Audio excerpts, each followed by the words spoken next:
Сәлеметсіздер ме? Арнама қош келдіңіздер. Арнамды қолдап кетіңіздер.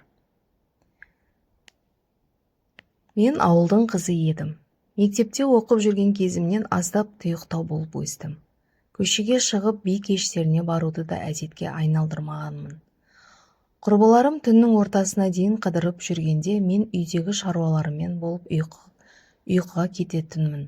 Бірақ сол бір күн есіме түскен сәтте кеудем ащы өкініш тығылып, жүрегім қан жылағандай болады.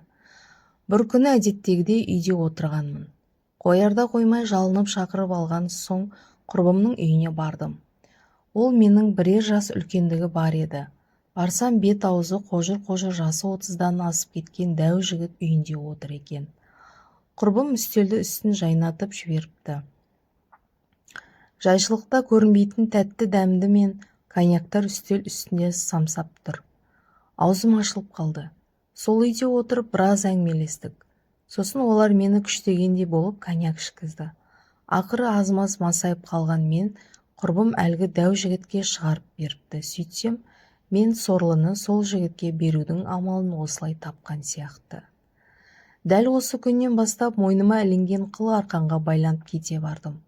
Өйткені біздің түсінікте бір кеткен соң қайта оралу деген түсінік жоқ еді. Алдыма тасталған ақ орамал мен есіктің алдына жатып алған күйеу анадан аттап кете алмай, қожырбет дәудің әйелі атандым. Одан кейінгі өмірім кәдімгі жабайы тірлікке бет алды. Күйеуім нағыз есерсоқтың өзі болып шықты. Күн сайын ішімдік ішіп таяқтың астына алады. Кей кездері жайдан-жай сылтау тауып ұрып алатынды шығарды. Бірақ соның бәріне көніп ата-анамның алдына баруды ар санап келдім.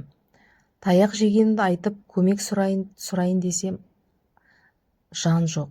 Өйткені сыртқы әлеммен еш байланыссыз таудың басында шошайып жалғыз түтін тұрамыз. Күндіз үй тірлігімен айналысып, кешке сиыр сауып, түнде қой күзететін болдым. Ақыры аяғым ауырлап, бірінен соң бірі 3 бала көтердім. Бірақ бала болса да күйеуім үшеуін тоқтатпады. Тіпті барған сайын үдете түсті. Бала-шағамның көзінше ұрып, көк ала қойдай етіп сабап алатын. Ал кейін арақ үшін үйді тастап, жұмалап, ат ізін салмай кететінді шығарды. Айдалада жалғыздан-жалғыз қорқып отыратын болдым. Отар қой мен сиырлар үйдің бар тірлігін менің мойныма артылды. Күнбестігімді қазір ойласам, қаным басыма шабады. Күн артынан күн, ай артынан ай, сөйтіп жылжып өте берді. Күйеуім әбден арақтың соңына түсіп, тіпті мүлде арақсыз тұра алмайтын күйге жетті. Бір күні біздің үйге күйеуімнің жолдасы келіп, екеуі отырып бірге арақ ішті. Түннің бір уағына дейін отырдық. Күйеуінің жолдасы маған тиісе бастады. Ал арақтың буына беріліп, көз алды қарауытқан күйеуімнің онымен жұмысы жоқ. Алғашқы кездері қарсыласып бақтым. Дегенмен, жалғыз басты жаңағы жігіт торауылдауын қоймады. Тіпті күйеуімнен гөрі жаңағы күйеуімнің жолдасы жиі көретін болдым. Күн аралатпай жетіп келіп тұрады. Сөйтіп біртіндеп бір-бірімізге бауыр басып кеттік. Ақыры бірнеше айдан кейін менің сол жігітке аяғым ауырлап қалды.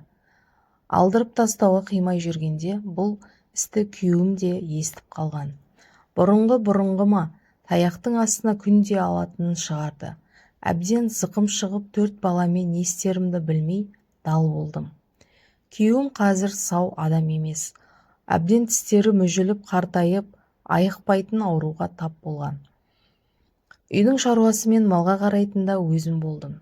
Содан қаным әбден қарайғандықтан анаммен ақылдасып үлкендерді анама қалдырып, кішкентайыммен қалаға кеткенім жөн санадым.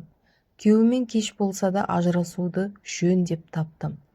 Бұдан басқа менде амал да қалмаған. Қазір құрбымның тар пәтеріне бірге тұрып жатырмын. Күнде екеуміз интернет ақтарамыз. Ол маған компьютер тілін үйренесің, жұмысқа тұрғызам сені деп уәде беріп отыр. Қазір әр жерге барып жұмыс іздеп жүрмін. Бірақ мектептен кейін жоғарғы оқу орны аяқтамаған, жұмыс тәжірибесі жоқ адамды қайтсын. Жұмыс таба алар емеспін. Қанша жақын болғанмен біреуге масыл болғанымды ойлап жүрегім қан жылайды. Енді не істесем деген мазасыз ойлардан түні бойы жастығым жасқа шалынады. Бірақ мұны тірі жан біліп жүрген жоқ. Баланы да бала бақшаға беру аса қиынға түсті. Тиын тебен бермесе не болмаса, тамыр таныс болмаса, балабақшаға берудің өзі қиын екен. Жағдайым осындай болды.